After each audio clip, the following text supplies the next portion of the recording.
সিন্ধু নদীৰ সিপাৰে তোৰ কলাত দুখৰ প্ৰশ্ৰয়া খুৱাই দিবলৈ ৰৈ আছে পাকিস্তান, যাৰ নাম শুনিলেই ঘৃণা আৰু ব্ৰিটিছ নাথুৱাই যায় শান্তিৰ চৰাই। কালি কাশ্মীৰত সন্ত্ৰাসবাদীয়ে যি বৰ্বৰ আক্ৰমণ চলালে, এই ঘটনাই ভাৰতবাসীৰ লগতে সমগ্ৰ বিশ্ববাসীক শোকাভূত কৰি ৰাখিছে। লগতে সন্ত্ৰাসবাদীৰ এই বৰ্বৰতাই সকলোকে চিন্তিত কৰি ৰাখিছে। একে সময়তে আমাৰ ভাৰতবাসীৰ মাজত ক্ৰোধ ঘৃণাৰে উপচি পৰিছে। এই মুহূৰ্তত মোৰ এটি কবিতা মনলৈ আহিছে, যি কবিতাটো মই বহুত আগতেই লিখিছিলোঁ আৰু 2021 চনত মোৰ দ্বিতীয়খন কবিতা পুথিত এই কবিতাটো অন্তৰ্ভুক্ত কৰিছিলোঁ। এই কবিতাটো মই আপোনালোকৰ সন্মুখত পাঠ কৰিব লৈছোঁ।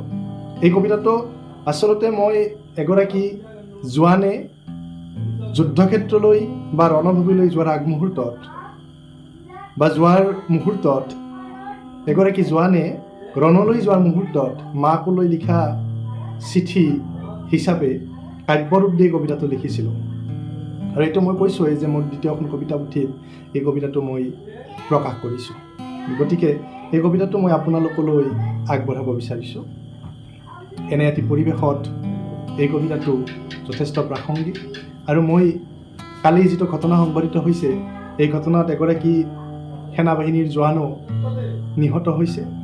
তেওঁৰ লগতে যিকেইগৰাকী পৰ্যটকে সন্ত্ৰাসবাদীৰ বৰ্বৰতাৰ বলি হ'ল, সন্ত্ৰাসবাদীৰ বৰ্বৰতাৰ চিকাৰ হ'ল, তেওঁলোকলৈ শ্ৰদ্ধাঞ্জলি জনাই এই কবিতাটো মই পাঠ কৰিছোঁ আৰু দেশৰ জোৱানসকলৰ নামত এই কবিতাটো পুনৰবাৰ উৎসৰ্গা কৰিছোঁ। মা, সিন্ধু নদীৰ সিপাৰে তোৰ কলাত দুখৰ প্ৰশ্ৰয়া খুৱাই দিবলৈ ৰৈ আছে পাকিস্তান, যাৰ নাম শুনিলেই ঘৃণা আৰু ব্ৰিটিছ নাথুৱাই যায় শান্তিৰ চৰাই। মা, তোৰ বগা আচলত ৰঙা দাগ সানিবলৈ সীমান্তৰ সিপাৰে লুকাই থাকে আখৰিক তৃপ্তি, দুচকুত জ্বলি উঠে জুই, বুজাম সিহঁতক মই।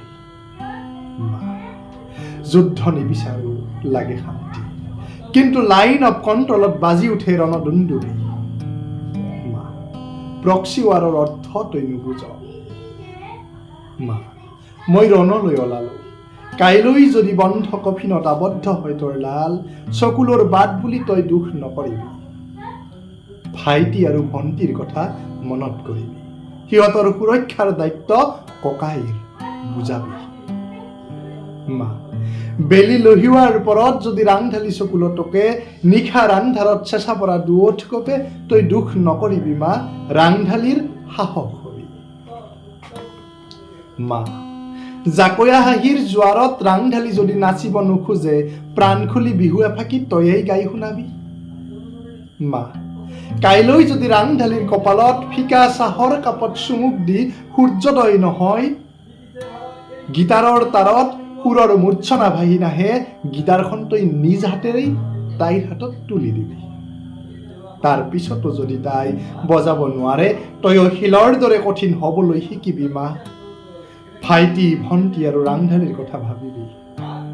মা, ৰাংঢালি ৰঙা শাৰীখন এৰি শুধ বগা মেখেলা চাদৰ পিন্ধি আশাৰ সমাধিত যেতিয়া পুষ্পাঞ্জলি নিবেদিব, মই উভতি নহাটো নিশ্চিত বুলি তয়ো ধৰিবি। কিন্তু তই মোক লৈ অভিমান নকৰিবি। মা, তই বুজি পোৱা ভূস্বৰ্গত উৰিব নোৱাৰে শান্তিৰ চৰাই, তোৰ বগা আচলত ৰঙা দাগ, বন্ধ কফিনত তোৰ লাল, সিহঁতৰ ভাষাত জেহাদ। মা, যদি মই উভতি নহাটো নিশ্চিত হোৱা, জেঠ মাহৰ পিতাইৰ তিথিত মোৰ নামত পুষ্পাঞ্জলি তয়েই দিবি। ভাইটিৰ পঢ়া শেষ হ'লে তাকো সীমান্তলৈ পঠাবি।